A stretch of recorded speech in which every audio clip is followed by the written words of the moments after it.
Ya ampun, panas banget hari ini. Iya, ini rekor terbaru 42 derajat Celcius. Kan dulu nggak sepanas ini deh. Nah, guys, kalian pernah gak sih dengar yang namanya itu efek rumah kaca? Apa nih tuh? Nah, aku rasa efek rumah kaca ini itu penting nih untuk dibahas dan sangat berkaitan dengan suasana panas ini.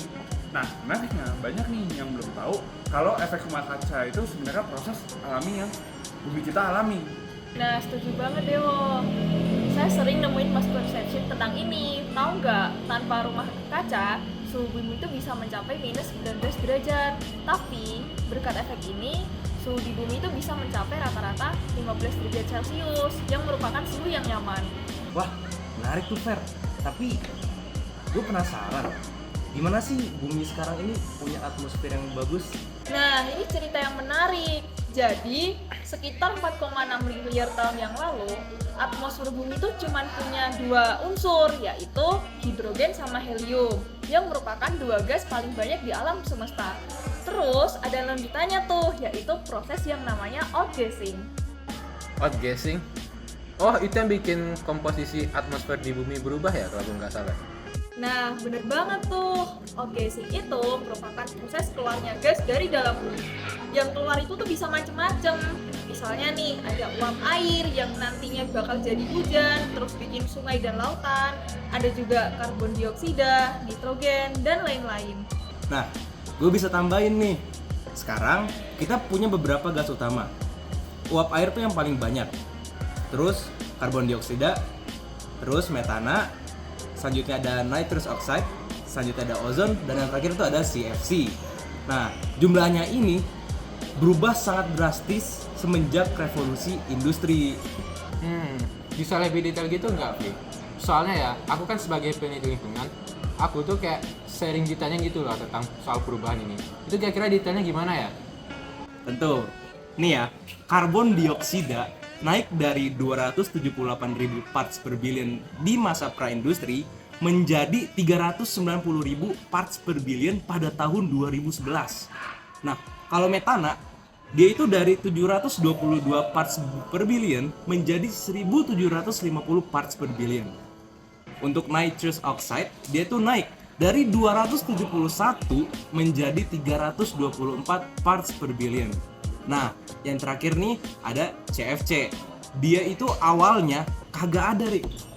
Tapi pas zaman sekarang banget ini nih, naik sekitar 0,527 parts per billion. Jadi gini nih, Rick. Yang bikin ini bahaya adalah kemampuan gas-gas ini untuk menahan panas di bumi kita.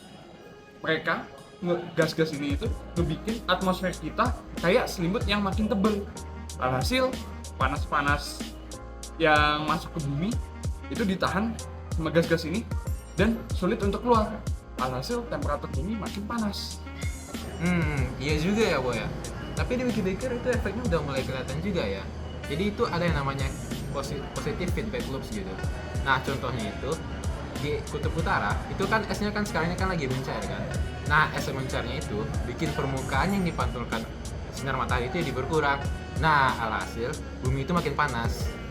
Tapi untungnya ada juga negatif feedback yang bakal membantu memperlambat pemanasan. Kayak misalnya nih, nambahnya awan yang bikin lebih banyak sinar matahari bisa dipantulkan balik ke angkasa. Yang bikin kompleks nih ya, Rick ya, gas-gas ini punya sumber yang beda-beda. CO2 itu dari pembakaran fosil, kebakaran hutan, sampai gunung berapi. Tapi kalau metana itu dia cuma dari lahan basah, pertanian, sama peternakan doang, Rick. Oh iya juga ya. Tapi ngomong-ngomong soal peternakan ya, Via. Kamu tahu nggak? 65% dari nitrous oxide itu berasal dari sektor peternakan loh. Dan jangan lupa, efek gas-gas ini beda-beda.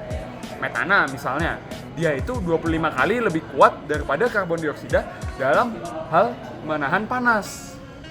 Nah, ada lagi nih satu unsur itu yang lebih ekstrim, yaitu CFC.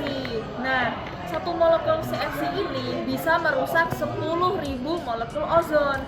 Meskipun sekarang udah dilarang karena adanya protokol Montreal, tapi efeknya tuh masih bisa dirasain. Tapi menurut kalian terkait fenomena gas rumah kaca ini ya, dari masyarakatnya sendiri, itu apa sih yang harus diperhatikan gitu?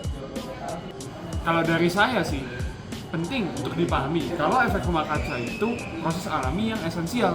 Masalahnya bukan prosesnya, tapi ketidakseimbangan akibat aktivitas yang dilakukan oleh manusia. Nah, aku tambahin nih, perubahan yang kita lihat sekarang itu berlangsung sangat cepat, bahkan dalam skala waktu geologi.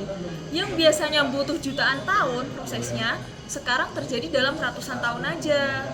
Nah, setuju tuh.